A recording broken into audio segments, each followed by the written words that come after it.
చూడండి, ఆయన కుమారుడయుండియు తాను పొందిన శ్రమల వలన విధేయత నేర్చుకొని. బాగా వినండి, చాలామంది ఏమనుకుంటారంటే వచనం చదివి అప్పటి వరకు ఆయనకి విధేయత లేదనుకుంటారు.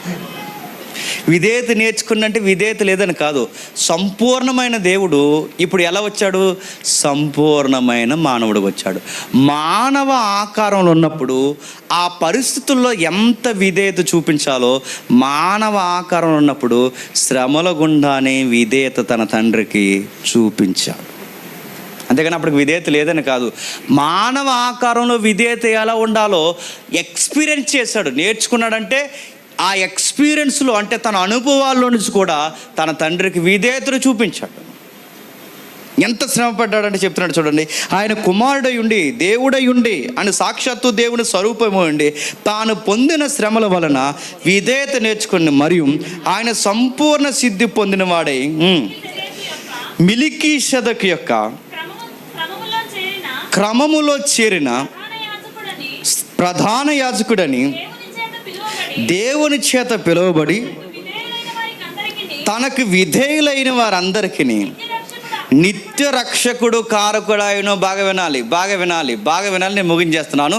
ఎందుకు ప్రభు అయిన యేసుక్రీస్తు వారు శ్రమలు పడ్డాడంటే దానికి ఒక వ్యూ ఉందట, ఒక సూత్రం ఉందట, దానికి ఒక మార్గం ఉందట. అంటే ఈ నీతిని సంపాదించాలి, ప్రభువులో నిలబడాలి అనుకున్న ప్రతి ఒక్కరికి ఆ శ్రమలలో మనం పడిపోతున్నాం అన్నప్పుడు అలా పడకూడదు అనడానికి మనకు మాదిరి ఎవరంట?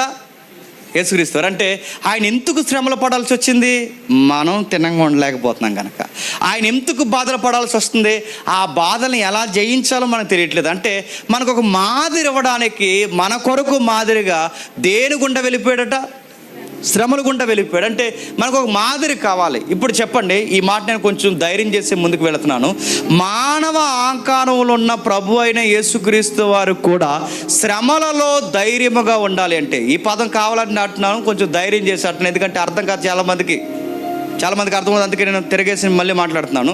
శ్రమలలో ఉన్న పరిశుద్ధాత్ముడు, బాగా వినాలి, శ్రమలలో ఉన్న యేసుక్రీస్తు వారికి కూడా మానవ ఆకారంలో ఉన్న శ్రమలలో ఉన్న యేసుక్రీస్తు వారికి కూడా ఎవరి సహాయం అవసరం అవ్వాల్సి వచ్చింది చెప్పండి. అది మళ్ళీ ముఖ్యాంశాలు మరోసారి చెప్పండి ఒకసారి. అరణ్య పరీక్షల గుండా నడిచిపోతున్నప్పుడు కూడా ఆకారంలో మానవ ఆకారంలో ఉన్న ప్రభు అయిన యేసుక్రీస్తు వారు కూడా ఎవరి మీద ఆధారపడ్డారు చెప్పండి. ఇప్పుడు చెప్పండి, శ్రమలను జయించాలి అంటే రక్షకుడు ద్వారా విమోచన పొందిన మనం పాపంలోకి మళ్ళీ జోగకుండా ఉండాలి అంటే మనం ఎవరి మీద ఆధారపడాలి? అంతే వారముగా దేవుడు. నేను భక్తిగా ఉండాలి అంటే, నా భక్తిలో భక్తి నిలబడాలి అంటే నాకు ఎవరు ఉండాలి తెలుసా? పరిశుద్ధాత్మ. అందుకే భక్తులు అడుగుతారు, మీరు ఆత్మను పొందుకున్నారా అంటే అప్పటికి అయిపోయినాయండి అన్నారా? డేటి అయిపోవడం ఏంటి? అయిపోయినాయి అంటే అప్పటికి ఆత్మను పొందుకున్నారనగానే మెటీరియల్ అనుకుంటున్నారండి, ఏదో తిని పదార్థం అనుకుంటున్నారు. ఆత్మను పొందుకోవడం అంటే అది గుర్తుపెట్టుకోండి, అదొక అనుభవం. ఆత్మదేవుడు మనతో మాట్లాడుతుంటాడు, మనకు చెబుతుంటాడు. నేను ఎదరికి వెళ్ళి కొన్ని విషయాలు నేను ఓపెన్ చేస్తాను మన తర్వాత తరగతుల్లో. పరిశుద్ధాత్మ నిజంగా మాట్లాడతాడంటే నిజంగా ఎక్స్పీరియన్స్ ఉంటుందండి. మాట్లాడతాడు, మనకు ప్రేయర్కి వెంటనే జవాబు వస్తుందని మనకు అర్థం అవుద్ది తెలుసా? అంటే వినబడుతుందని కాదు, మనకు రిజల్ట్ తెలుస్తుంటుంది. ఎస్, నా దేవుడు నా ప్రార్థన వింటున్నాడు. అప్పుడే అర్థమవుద్ది ఈ నిజంగా మాట్లాడే దేవుడు అని. నేను ఎక్కడో చెడు దగ్గర కూర్చుంటాను, లోపల నాతో ఒక ఆర్గ్యుమెంట్ స్టార్ట్ అయిపోద్ది. లోపల నాలో ఒక వాదన జరుగుతుంటే, ఆర్గ్యుమెంట్ జరుగుతుంటుంది. జేమ్స్ ఏంటి ఇక్కడ నీకు పని ఏంటి? అవి చూస్తున్నావేంట్రా? నాలో ఒక వాదన. నాకు అప్పుడు అర్థమవుద్ది, లోపల నాలో ఉండి నా మనస్సాక్షితో ఎవరో ఫైట్ చేస్తున్నారు. ఎవరు? పరిశుద్ధాత్మ. అరే నువ్వు చర్చికి వెళ్తావు కదరా, ఏంట్రా? నాతో మాట్లాడుతుంటాడు. ఇది పరిశుద్ధాత్మ యొక్క ఎక్స్పీరియన్స్ అంటారు. అది మనకు రావాలండి. అప్పుడండి మన ఏ పాపాన్ని అంత త్వరగా మన దగ్గరికి రానివ్వలేదు. ఎందుకంటే ఆయన గైడ్ చేస్తాడు. జాగ్రత్త. ఆయన లోపలుండి చెబుతూ ఉంటాడు, లోపలుండి మాట్లాడుతుంటాడు. ప్రభువా, నేను శ్రమను ఎలా జయించాలి ప్రభు అంటే బైబిల్ అంటుంది, నా ఆత్మను పొందుకో, నువ్వు శ్రమలను జయిస్తావు. పీకల మీద కత్తులు పెట్టిన దానియేలు లాంటి వ్యక్తులు కానీ, స్నేహితులు కానీ, మొదటి శతాబ్దపు క్రైస్తవులు కానీ వాళ్ళ పీకల మీద కత్తులు పెట్టి మీ ప్రభువుని, మీ విమోచకుడిని ఎరుగునని అనండ్రా అంటే వాళ్ళు అన్నారు, ఆయన ఎప్పుడు మాకు అన్యాయం చేయలేదు కనుక ఆయన ఎరుగమని మేము ఎప్పుడు ఆయనకు అన్యాయం చేయం. ఆ మాట అనేకన్నా చనిపోవడమే మేలు, మమ్మల్ని చంపేయండి అన్నారు. ఇంత తెగింపు, ఇంత కమిట్మెంట్ మీకు ఎలా వచ్చిందిరా అంటే లోపల ఎవరో అన్నారు చెప్పండి. అందుకే ఈ పరిశుద్ధాత్ముడి వలన అపోస్తులు చేసిన కార్యాలకి ఆ పుస్తకానికి పేరెట్టారు. దాని పేరు అపోస్తుల కార్యం. కానీ వెనకాల సౌండ్ ఏంటో తెలుసా? అది అపోస్తుల కార్యములే కాదు, పరిశుద్ధాత్ముడి కార్యాలు. గట్టి కొట్టారట. ఆ నామాన్ని ఇంకెప్పుడు చెప్పొద్దన్నారట. లోపల పరిశుద్ధాత్ముడు ఉన్న వాళ్ళు అన్నారు, మేము కన్న వాటిని ఎన్న వాటిని చెప్పకుండా ఉండలేమన్నారు.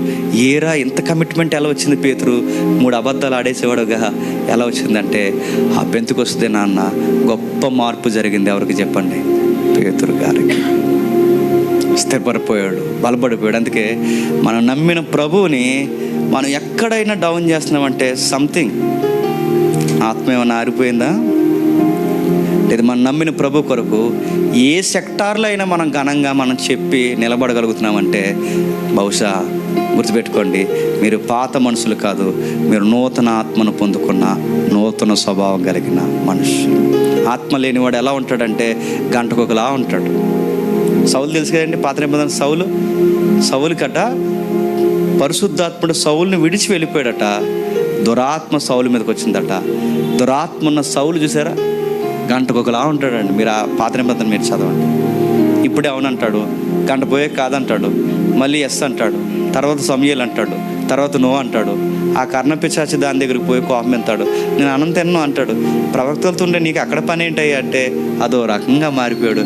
చివరికి పిచ్చోడు అయిపోయాడు. కారణం లేని యుద్ధంలో ఆ కాల మరణం చెంది చచ్చిపోయాడు. అందుకే క్రొత్త నిబంధన బైబిల్ ఏమని తెలుసా? ఆత్మను చెప్పండి ఆర్పకుడి జాగ్రత్త. ఇప్పటికే మీలో పరిశుద్ధాత్మ ఉంటే జాగ్రత్త. ఆయన గైడ్ చేస్తుంటాడు. ఎప్పుడు ఆయన ఎదిరించకండి, పరిశుద్ధాత్మ ఎదిరించకండి. నాకు లోపల చెప్తుంటాడు. ఆ గద్దింపు వచ్చినప్పుడు నిజమే ప్రభువా, నువ్వు నన్ను గద్దిస్తున్నావు, ఇక్కడి నుంచి వెళ్ళిపోతాను, ఇక్కడ నేను ఉన్నాను. ఆయన ఎదిరించకండి. ఏం అవదలే అని అక్కడ నువ్వు ఉన్నావో, నువ్వు ఎవరిని ఎదిరిస్తున్నావు తెలుసా? పరిశుద్ధాత్మని ఎదిరిస్తున్నావు. ఇప్పుడు చెప్పండి, ఏవైనా యెషయా అయినా ప్రవక్తలందరూ మనకు 2 వరాలు ఇచ్చి వస్తున్నాయని చెప్పారు. ఒకటి ప్రభు అయిన యేసుక్రీస్తు వారు, 2 పరిశుద్ధాత్మ. ఒక ఆయన విమోచిస్తాడు, 2 ఆయన విమోచింపబడిన వారిని ఇక మరలా తొలగిపోకుండా స్థిరపరుస్తాడు. ఈ 2 మన కృపావరాలే. ఆయన ద్వారా విమోచనింపబడాలి, ఈయన ద్వారా మనం స్థిరపరచబడాలి. ఈ పరిశుద్ధాత్ముడు ఎక్కడుంటే అక్కడ సంఘాలు ఎలా ఉంటాయి తెలుసా? బలముగా ఉంటాయి. ఈ పరిశుద్ధాత్ముడు ఎక్కడ లేడు అక్కడ, మళ్ళీ నేను చెప్తున్నాను, లోకానికి దగ్గరగా ఉంటాయి. లోకానికి వేరుగా ఉండేది పరిశుద్ధాత్మ చేత నడిపింపబడుతున్న సంఘం. లోకంతో మిళితమవుతున్న సంఘాలు ఆ ప్రకటన గ్రంథంలో ఉంటాయి చూడండి. కలిసిపోతున్నావేంటి ఈ మధ్య అని అడిగాడు సంఘాలని. ఏంటి ఈ మధ్య తేడాగా ఉన్నావు? మొదటి ప్రేమ విడిచితివి, వదిలేసితివి అన్నాడు. కాబట్టి జాగ్రత్త. ఆత్మ చెబుతున్న సంగతులు చెవిగలవాడు వినుగాక. ఆ మాటలు తృణీకరిస్తే ప్రభు అన్నాడు, ముఖం మీద చెప్పండి ఉమ్మేస్తానన్నాడు. దేవుడు ముఖం మీద ఉమ్మేయడం అంటే మాటలు కాదు, గుర్తుపెట్టుకోండి. ఆ పరిస్థితి మనకి ఎవరికి రాకూడదు. అది రాకూడదంటే ఆత్మ నాలో ఉన్నాడో లేదో చెక్ చేసుకోండి. ఆయన నిజంగా ఉంటే ఎప్పటికైనా నువ్వు ఎక్స్పీరియన్స్ చేస్తావు. నీ ప్రేయర్ లైఫ్ ఏదైతే ఉందో అందులో ఎక్స్పీరియన్స్ చేస్తావు. నువ్వు పాప జీవితంలో జరుగుతున్నప్పుడు నువ్వు ఎక్స్పీరియన్స్ నీకు వస్తుంది, నీకు అర్థం అవుద్ది. నా పరిశుద్ధాత్మ ఇంకా నాలో ఉండి నన్ను గైడ్ చేస్తున్నాడు. నీకు పాపం చేస్తున్నా, సినిమాలు చూస్తున్నా, నీకు ఎక్కడ తప్పుడు మాటలు మాట్లాడుతున్నా, నువ్వేం చేస్తున్నా నీకేం అనిపించట్లేదంటే మనస్సాక్షి పనిచేయట్లేదంటే బైబిల్ ఏమని తెలుసా? ఆ మనస్సాక్షి మీద ఏం వేయబడిందంట? వాత వేయబడింది. వాత అంటే కాన్షియస్ పని చేయదు. కాన్షియస్ పని చేయట్లేదంటే పరిశుద్ధాత్మ నీకు డిఫెన్స్ ఉండదు. డిఫెన్స్ లేకపోతే నీకు ఏం చేసినా తప్పు అనిపించట్లేదంటే నీ మనస్సాక్షి ఎప్పుడో చచ్చిపోయింది, వాత వేయబడింది. ఇక ఆత్మ కూడా నీలో పనిచేయదు. జాగ్రత్త. ఒకవేళ ఎవరైనా ఉంటే ప్రాధేయపడండి, ఆయన అడగండి. ఆయన అడుగు వారికి ధారాళముగా అనుగ్రహిస్తాడు. ఆ ధారాళంగా అనుగ్రహింపబడేది డబ్బులు కాదండి, వస్త్రాలు కాదండి. ఆ ధారాళంగా అనుగ్రహింపబడేది మీరు ఇంటికి వెళ్ళిన తర్వాత వచ్చిన చదవండి, పరిశుద్ధ ఆత్మను అనుగ్రహిస్తాడు. అలా